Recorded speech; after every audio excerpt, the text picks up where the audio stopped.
Hello, everyone, and welcome to the Horror Room. I'm Travis Bruce, and today we're doing another indie horror spotlight. Today, I have with us director. He has a movie right now streaming out on Amazon Prime. It's called The Husband. I have the director, Robert Longo, with us. Robert, welcome to the Horror Room. Hello, and thanks for having me. It's a pleasure all mine, my friend. So tell us a little bit about The Husband. Sure. It's my first horror feature film, but my fourth feature film with distribution. I got into doing film because I wanted to be a horror movie director, but wrote my first script beyond any budget I could do. So I did a different subject, essentially, two different movies I did. Vixens of Virtue, which was like a live action superhero movie. I did two of those, very campy, low budget, all female superhero show. And then I did a documentary, and then finally I got a chance to do horror again and, do what I wanted to first start out doing, which was horror. So it was like a full circle for me. It was great. That's amazing. Yeah. And just to tell us a little bit about the story when it comes to The Husband. So the special thing about The Husband is it's my first horror movie set in my own horror cinematic universe called The Grove. All the movies take place within the Grove, which is kind of like a SCP kind of location that traps supernatural things and attracts them. So it's like a nexus point of all kinds of supernatural things, both evil and good, and some in between. And the people who live in the Grove, try to survive their day-to-day dramas while the underlying horror is always creeping up into their reality. That's amazing. Now, how long did it take you from the concept to actually getting the movie produced? Sure. So it took Eva Morose, who's the executive producer on it, and she designed the character. It took us about 15 months from beginning character concept all the way to final delivery, edited, finished movie. Now, from doing other genre of movies and then now doing your first horror, I hear a lot of filmmakers saying making a horror film is a lot easier than doing other genres. Is that true? Is that something? No. I don't think so. I think every genre has its real challenges. I did one documentary, you drown in footage, so you have to love editing to do a documentary. If you don't love editing, I don't recommend a documentary. It's very difficult.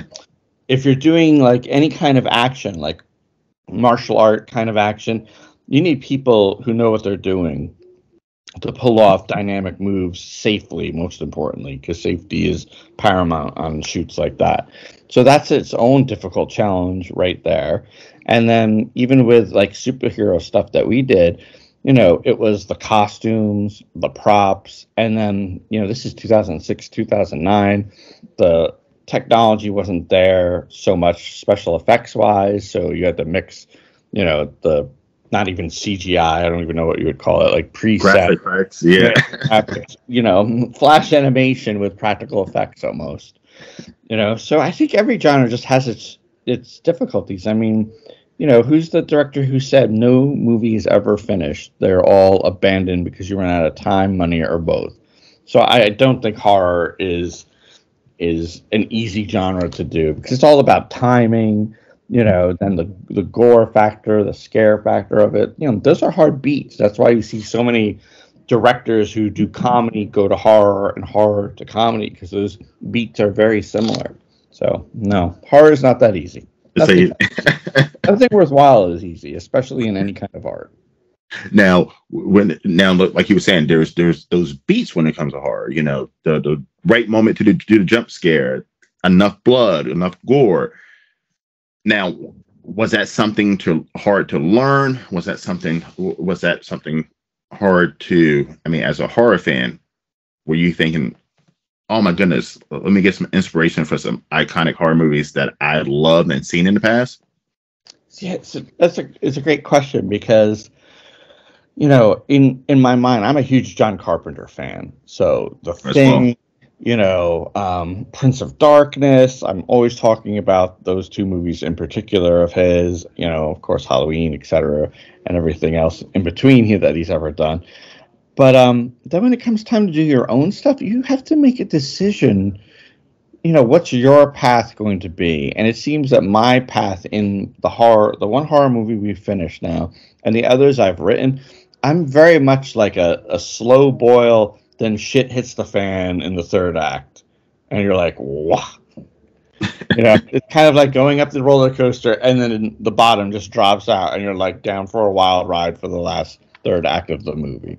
So I think that's like the style that I've fallen into, and it doesn't really, marry John Carpenter so much gore-wise or even jump scare-wise, but that's all right. You have to find your own voice and have your influences and heroes. And that's an interesting way of doing it, because I would say I'm 41 now, and I've been a horror fan ever since I was 5. And, younger, I love when shit hits the fan from the beginning. But now that I'm 41, I like the slow character development, and then shit hits the fan. Right. See, like, I love character development. I want you to fall in love and be invested in every character, even however minor, because every character should have some sort of arc and change throughout the story. So I want you to be invested, and then I want you to mourn their loss when I kill them all off at the end. Spoilers.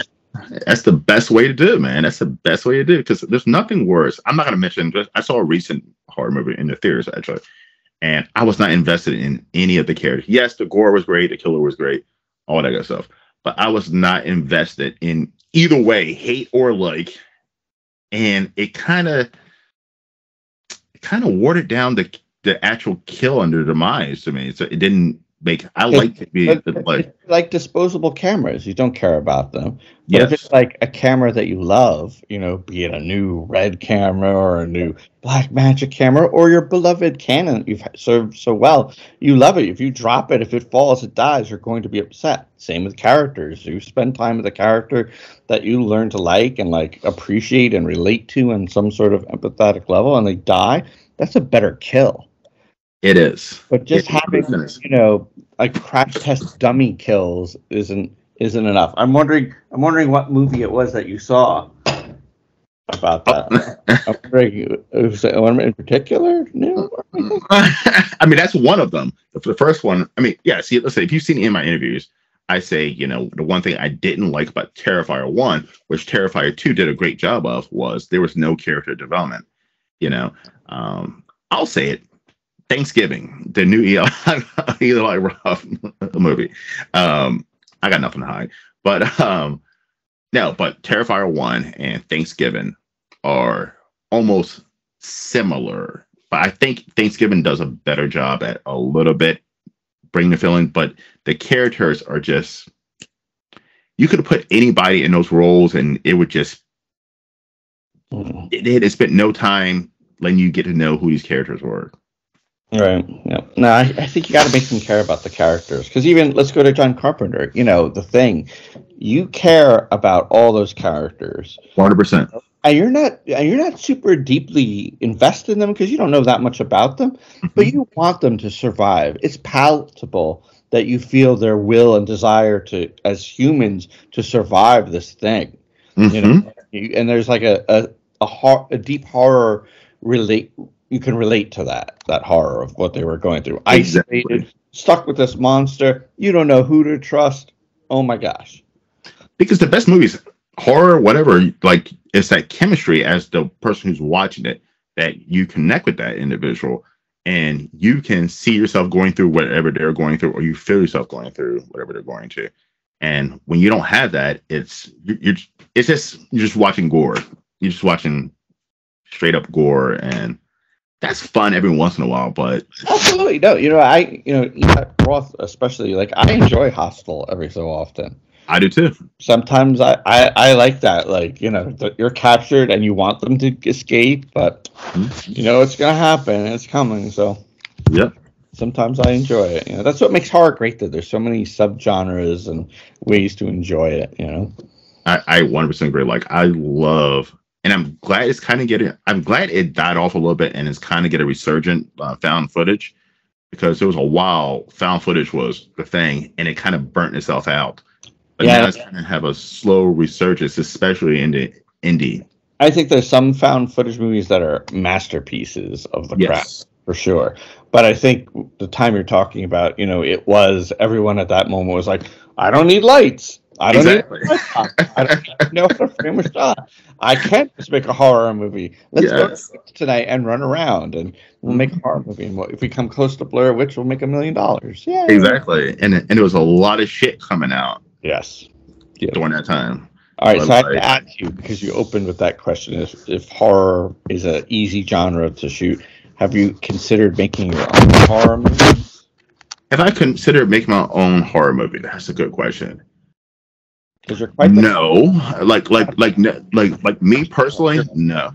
I'm sorry. I've watched a lot of your videos. So you're quite the connoisseur of it. Yes, I have amazing horror movie ideas in my brain, like unique ideas. Me personally, directing or writing one, no. But if I had an idea, if I saw someone who was a director or someone that was looking for an idea, and they could take my idea and whoop and put it into something, totally, 100%. All right, interesting. I want to come back in like a few years and see where you're at, because I believe you'll inevitably end up in the director's chair. You think so? Yeah, if you have ideas that are burning in you, you're gonna have to get them out eventually. I did. I'm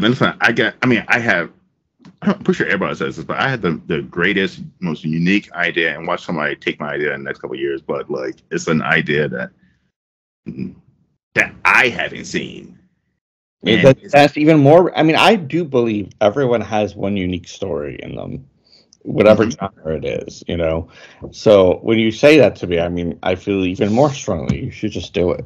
And it's controversial too, which is always good. You should certainly. Yes. So, all right. So, and then I can interview you when you do it. I'm sorry. Then I can interview you when you direct it. Listen, I will love that. I actually like being interviewed. I don't know if you've seen my did one recently with an indie filmmaker, Christopher Brown, and the first half of the interview, he was like, "I'm going to interview you," and I fucking loved it. See, there you go. PR is everything, so do it. Exactly. Do it. I might think about it. I'm going to build this channel up, and then, hey, once I got an audience, boom. There you go. Right to crowdfunding. You got that. All right. So speaking of recent horror movies, has there been a recent horror movie that you're like, wow, that is something new? That is something that I haven't seen before? Not so much new, but you know what? I really enjoyed the first Wrong Turn movie. That was a good one. Yeah, I don't know what year it came out. It's not. I guess it's not that. It was in the early 2000s. I actually saw that in the theaters. I missed it and only recently found it, and I was like, oh my gosh, how did I miss this? It was wonderful. The sequels and such, not so much, but Have you seen the reboot? No, I haven't. Is it good? Oh, it's good. It is good. It doesn't follow that mold. Okay. At all. It's good. It might be. No, it's not. Might be. It is the second best one in the series. Oh, all right. Yeah. I'll have to watch it then. I don't know what's come out recently. I'm very, very behind. 15 months is a long time to work on a project, and I can imagine. I kind of isolate myself to not be too influenced during that time, so I stay away from everything. So I'm about, a good year and a half out of what's come out lately. So that's interesting, because even when I started doing this YouTube channel, which has been less than a year, I still watch other. There's not that many indie horror filmmaker interviewers. But the few that are out there, I do watch what they do, and sometimes I take a little piece of from what they do and add it into mine. I'm like, or I'll be like, oh, I don't like what they do. Let me just keep it this way. So I mean, I do like to have that influence to see what other people are doing. Yep, makes sense. Yeah. Okay. So, the husband. So you were talking about you hinted that there might be a sequel.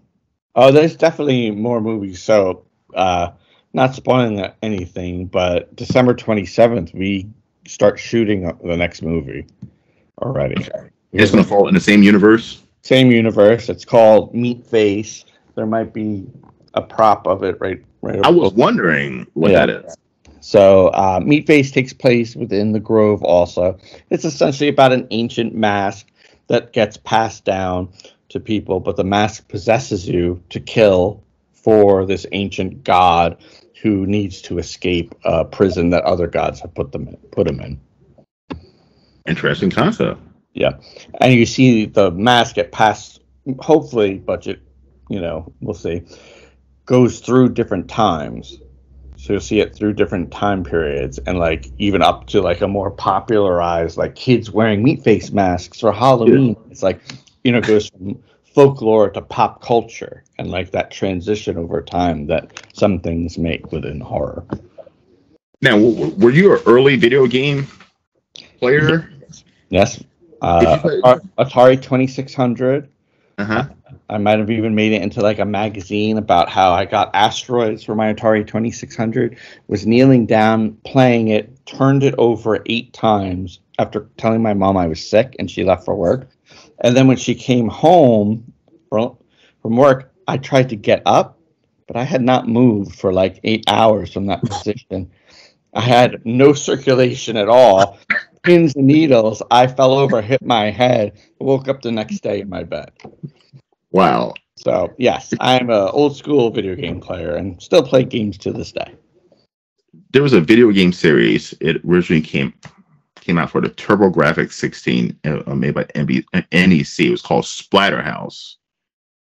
And that concept you just told me about remind me of that video game series. Oh, I never played Splatterhouse, but was that one of the first like video on disc ones where there was like this was on a chip. So the TurboGrafx was the first I'm a video game connoisseur. It was the first 16-bit system. It was made by NEC, who was a computer company. I actually had it. I'm one of probably the only 2 people who had a TurboGrafx.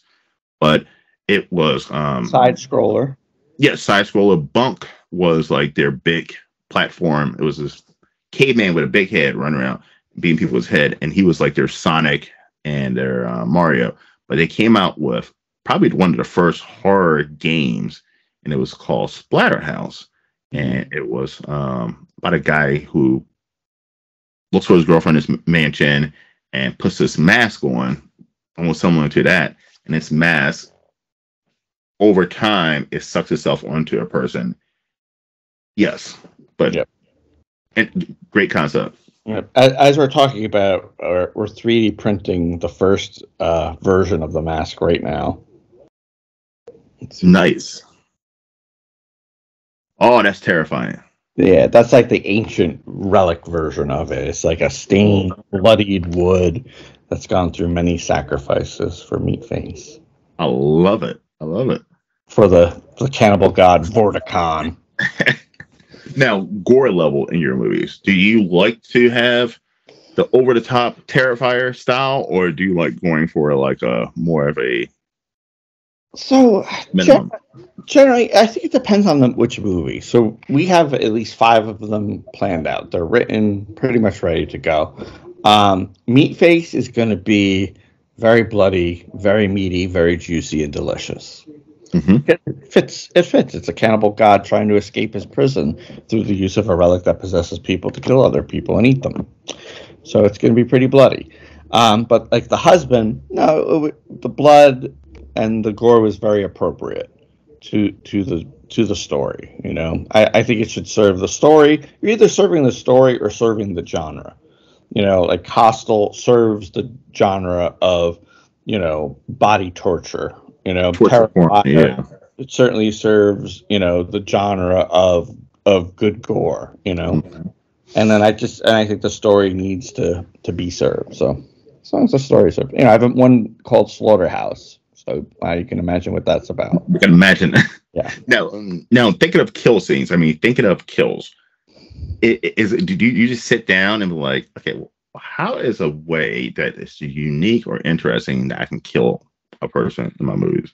So since you opened the door to video games, I will also walk through the geek door and tell you that I'm like a huge Dungeons and Dragons player. Dungeons and Dragons, role-playing games, all of that, superheroes, all of it. But Dungeons and Dragons, back when I was a kid, there was this book called Grim Tooth's Book of 101 Traps. And all it was traps for the Dungeon Master on how to kill the players. Wow. So when I think of my characters in the movie, they're really my D&D characters, and I even build them up that way. You know, character sheets, stats, personalities, quirks, what they want, what, you know, part of them is their own enemy kind of thing, and obstacles. And then I think of ways to kill them the best ways that make sense for the story. Okay. Now, was there ever a way that, I mean, you were thinking of a kill, and then afterwards you ran it past your producers or your writers, and they were like, Robert, what the fuck's wrong with you? We can't do that. Yeah. There's been a few. I mean, Slaughterhouse was the first movie I wrote. I went through, you know, I want to say 8 to 12 drafts and table reads and everything, and then it got to a point where it was ready to shoot, but it was too expensive and a little too twisted to be the first movie coming out from me. So we held that one back. You know, so what was the twisted kill? So what was the twisted kill that was too much? But just give us one. So Slaughterhouse Sam is a ghost that essentially, you know, still works in the slaughterhouse and kills teenagers. And, you know, there's like a good pig roasting that, you know, happens to one of the girls. Oh. Yeah. Okay. So that's unique. Yeah. So there you go. Okay. Yeah. So, okay. Something to look forward to. I don't know how we're going to pull that off, because it was not only, you know, disturbing and very messed up, but also how are we going to do that? You know, and we had no budget. Yeah, Are clothes going to be on? Like, how do you do that? Yeah, no, and there's a lot of burning in that movie. Yeah, get burned up and stuff, and it's a slow kill. Well, it's a slow cooker. It literally. So after finishing The Husband, all right. What was, two-part. What was one thing that you were like, you know what, that worked well, I'm going to use this for my next movie? And what was one thing you were like, oh, shit, that was shit. I'm not fucking using that again. That's a good question. One thing I love that we did do in The Husband, and some might disagree with me, but I do love mixing practical effects with a layer of CGI. It just adds a little more, I don't know, polish to it all, and I like that a lot. I think it's pulled off really well sometimes. So I would do that again. I would also, our lens choice, not to get too technical, but our lens choice in The Husband was fantastic, and I think we might use these lenses throughout or at least the next 5 movies. Because it gave it, like, in some of the scenes, just like a really beautiful, high-level, high-budget cinematic look to it that sometimes is lacking in some horror movies. True. Things that, you know, I always second-guess myself, especially with The Husband, because it is such a slow cooker, and, you know, shit hits the fan kind of at the end. You know, I always second-guess. I'm like, should we move stuff up front? You know, like you talked about, you like it when it starts right away. You know, I understand that, and I do like that too. But then I feel like I'm giving away too much, and I want to save the best for last. So I'm always battling that in my mind. And there's even like a running joke if you see some of my other movies and stuff that they're like, why do you always start with food? Yeah, scenes are always people eating or talking about food. I'm like, I'm probably hungry when we first start shooting, and I'm thinking about services, or I'm not sure. They're like, no more pizza scenes. It's the expression is no more pizza scenes. So I agree with you, but I like my. So this is a analogy, but I like my horror movies like fireworks. You know, in the beginning you go, oh wow. Yeah. And then at the very end, you get that grand finale. Boom, boom, boom, boom, boom, boom, boom, boom, boom, boom. And it doesn't fucking stop. I fucking love that. Yeah, it's gotta be. It depends too what kind of movie. Like, I have a script for a movie that's like, you know, a plague kind of end of the world thing, and it starts, while a guy's dropping off his kid to his divorced wife. They have shared custody, and like all of a sudden the spores are coming down and people are going crazy. Like that type of genre, that like zombie apocalypse, whatever, that you need to jump in right away. Balls to walls. What was it called? Oh my God, Night of the Living Dead, the one in the mall, but the remake. Dawn of the Dead. Dawn of the Dead. I thought he did a great job with that remake. Excellent and job. The way it started off right away. You cared about her. She was a nurse saving the cat, and then boom, the little girl in the bedroom. Yep. Off to the races after that. Perfect. One of the best starts of a horror movie ever, I think. I actually enjoyed it, and I think some people give me shit for it, but I actually enjoyed the remake better than I do the original. Yeah, I mean, the original. It's a sacred fruit for some people. Yeah. I understand. We all have them. So, and I mean, I love the original, but I feel like I think Zack Snyder directed that one. Yes, and he took all of the best aspects from the first one, from the original, and he just added his own spice onto it, and I think he did a great job. And again, you spent a lot of time with those characters. Yes, you remember pretty much every single one of them. There was no disposable, camera character in that movie. You kind of can go through all, even the ones in the beginning, like the old fat lady, her husband, even the dog. Yeah, exactly. So perfect. That's something I admire and would like to channel into my own movies going forward. Love it. I love it. All right. So let's shoot over. As you know, this is a horror channel. So I'm going to ask you 3 random horror questions. You ready? Great. All right. Bouncing off what I just said, what is your favorite horror reboot, remake, whatever? It's definitely that one, actually. Okay. That's a good one. Yeah, it's definitely that one because anytime it comes on cable, I will stop and watch it. I know the whole entire time you've talked about it, I'm like, damn, I need to rewatch that one again. Right? It's good. I need to rewatch it. That's trying to survive. It has like that Resident Evil video game aspect of it. Like we need ammo, we need food, like we need real things to survive. And it was good. And you cared about all the characters. The one guy with his pregnant wife and everything, and trying to hide her. And you're like, oh my gosh, come on, the baby's gonna eat you. Yes. So that's definitely like one of my favorite remakes, I think, ever.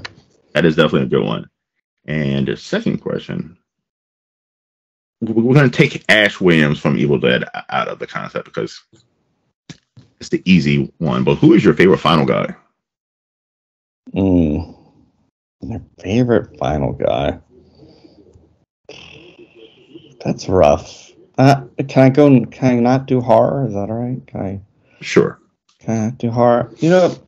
It's also one of my favorite movies ever. The original Red Dawn with Patrick Swayze. Yes. Sheen. And you think that they're like the main guys. They're going to survive. Mm-hmm. They don't survive. The secondary, nearly not disposable, but secondary younger characters, they survive. So it was like this generation died and defended the new young generation so they could have a free America. Like that blew my mind when I saw it, and the way that movie ends and how they die, and even like the one bad guy, he he's writing a letter to his wife, and he's like having doubts, and then he lets them go and throws down his gun, and just the humanity of it was beautiful. Great movie, and that's a movie that the reboot didn't. The reboot wasn't terrible though. It wasn't terrible, but it didn't hit all the chords like the original. Same emotions, or like when the dad is at the fence of essentially the concentration camp, and he's like, "Avenge me, boys! Avenge me!" Mm-hmm. And then before that, he's like tearful. I did things to you boys that made you hate me, but now you understand why. Because he made them tough so they could survive. And I love you, boys. I remember you were so damn young on the swings. I used to push you on the swings all day. And then they don't you dare cry, and then they leave. And she's like, avenge me. Oh. It's just, and that's framing that character development and emotion. You got to get that out of your audience. You have to. It's the most important. It's the most, and then when he dies, you're upset. You are. You're like, but even talking about the reboot of Dawn of the Dead, like when you see some of the characters die, I mean, some of the characters that die in that movie, you just feel fucking bad for them. You really do. You just feel bad. And the weird thing, even the ones that you don't like the rich, asshole guy, like you don't like him, but you still feel for him when he dies. Yeah. Because you're like, you don't want anyone to die. Exactly. Unless, I mean, I 100% agree. And the last question, since we talk about video games, what is the best horror video game that's translated over into cinema the best, you think? I'm going to give a weird answer. So, to me, the one game that scared me when it came out was Half-Life. Okay. And it ties into, the Prince of Darkness. When science meets religion, and they can answer each other's questions and solve each other's equations and prove each other, that can be very frightening, I think. And Half-Life was the first video game where I played where you felt like the veil of the other dimensions being weakened and that you could pass through them and these things could come through that you didn't even understand their alien motivation. And zombies are easy to understand. They want to eat your brain. Yes. And I have to stop them. But in Half-Life, you don't quite understand, other than conquest, I guess, you don't really understand their motivation. And then they keep people alive and the crab heads and stuff. And it's just, and the music was scary. And at the time, the graphics, it was scary. And I think that video game has had a lot of effects on any other game, any other movie where there's some sort of dimensional veil that's ripped away and things that aren't meant to be in this reality cross over. Very Tales from the Dark Side kind of thing. I agree. A reality like ours, but not as brightly lit. Sorry, I just wanted to use that line. No, but for me, Silent, listen, I'm a huge Resident Evil fan when it comes to video games, but Silent Hill touched on those realistic nerves that every human being has, that your loved one, your daughter, son, wife, they are in some shit and you have to keep going forward into the shit to find them, and that is something that most people would do. Like Resident Evil, most people who are put into certain video game scenarios would just turn around fuck this shit and run. But if it's your child, if it's your wife, if it's your husband, you kind of have to go forward. Yeah, no choice. Character-wise, you have no choice. But oh my gosh, what a jump scare the first time playing the first Resident Evil, and those damn dogs. Oh, yes. Yes. Why? Scarred for life. For life. I don't like Bill Movie because of that movie. Did you ever play Night Trap on the Sega CD? No. I think that's what I'm thinking about with the video game choices and everything. Yeah, banned John McCain and all the Democrats. Well, the Democrats banned it, and then John McCain jumped on it, and that's why video games have the ratings on them now. That between Night Trap and Mortal Kombat, the first one. Yeah. But Night Trap was the first video game that got banned, and it wasn't even gory or anything. No. Yeah, politicians love to ban things they don't understand, and they love to seem like they're doing something when they're doing really nothing that serves us. And that's both sides, Democrats and Republicans. I mean, this is horror, but politics is horror. It is really horror, yes. Democrats, Republicans, I'm sorry, they're both garbage. You, me, and 3 random people on the street, we could sit down and solve most of America and the world's problems. Just the 5 of us, just you and me. And we don't have to label each other Republican, Democrat, conservative, whatever. Want a better life for everybody. We all want the same things. Rob Longo's horror movies, Netflix, and chill. That's it. Easy as that, man. Easy as that. Or Amazon Prime. Yep, and toss some weed in there and some drinks, and you're good to go. But really, what do people want? They want a loved one, they want a roof over their head, they want a full belly, and they want to chill with whoever they love. And that's it. That's it. Worship God, whatever God you want, doesn't matter. Do no harm to anyone else. And I think we could solve all the educational health problems and, strife problems in the world. Just you, me, and a few other people. I really do agree. So, it doesn't need to be 100,000 people sitting in office and making the decisions. It's essentially take the lawyers out of politics, take the special interest money out of politics, make it not about the money, make it about actually serving the people. All right, I'm not about politics. I'm sorry. Yes, we watch horror to escape the real horror of what we live in. Yes. So. Rob, all right, well, where can everyone find you, my friend? I'm pretty much everywhere. I'm on Facebook. I'm on Instagram. I'm on Internet Movie Database. You can find most of my films on Amazon Prime for rent or purchase. You can buy DVDs through Barnes & Noble. Probably not Best Buy anymore because they don't carry DVDs. They don't? Anymore. I think they just stopped or they're stopping in January. So get your DVDs while you can. Walmart and a few others that I'm forgetting. So I'm all around. Pretty easy to find. Rob Longo, 2121 Productions, for all your horror needs for at least the next 5 years. Well, listen, everyone, go on Amazon Prime right now or to your local DVD store and check out The Husband by my man, Robert Longo. Rob, it's been an absolute pleasure, man. We covered a lot of ground, Travis. I'm impressed. I know. And I know, listen, we hit horror, we hit remakes, we hit politics. Yeah. Netflix and chill and weed and drinking. So, I mean, hey, man, I think we covered all the bases. I think we covered all the bases. You think so? Yeah, I think I'm going to watch a movie now. Yeah, I think this was a perfect interview. I think we sealed it up, zip it up, and call it a day. Thank you for reaching out, though. I do truly appreciate it. No problem, my friend. Listen, come back on anytime. I will, and I look forward to interviewing you when you do your movie. Yes, I will love that. I will love that. All right, everyone. Well, thank you for coming to the Horror Room. I'm Travis Bruce. I'll see you guys next time. Take care.